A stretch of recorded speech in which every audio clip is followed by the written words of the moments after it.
మొన్న దురదృష్టవశాత్తు ఈ డివిజన్లోని పిల్లలకి ఇబ్బంది, మీతో పాటు నేను కూడా చాలా కలత చెందా. ఏ తప్పు అడగకుండా మీ పాటికి మీరు గణేష్ ఉత్సవాలు చేసుకుంటా దేవుని ఊరేగించుకుంటా వెళ్తుంటే దురదృష్టవశాత్తు జరిగిన సంఘటన, ఎవరో ఒకడు ఆకుతాయి చేసిన పనికి అందరమే బాధ్యతలు ఇవ్వడం.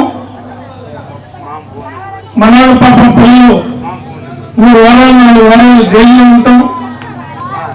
మీరే కదమ్మా, నేను కూడా చాలా క్షోభపడ్డా.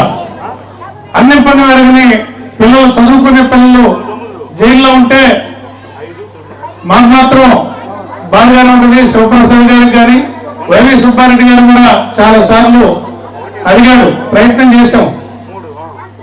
అయితే ఒకటి చెప్తున్నా, నేను మీలో ఒకటిగా ఉంటా.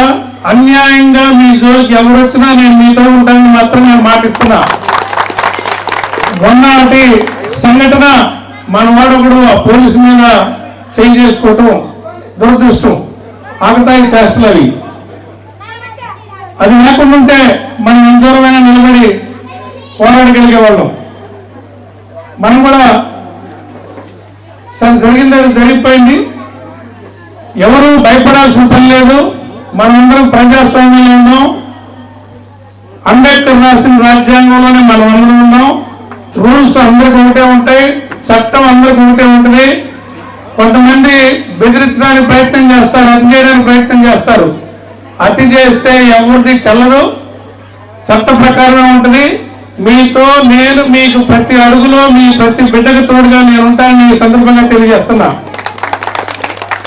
పిల్లలందరూ కూడా రేపు ఆ కేసులు కూడా ఇక ఉండే లోపల పెడితే మన ప్రభుత్వం వచ్చిన తీసేసుకుందాం, లేదా ఈ లోపే ప్రయత్నం చేద్దాం న్యాయపరంగా.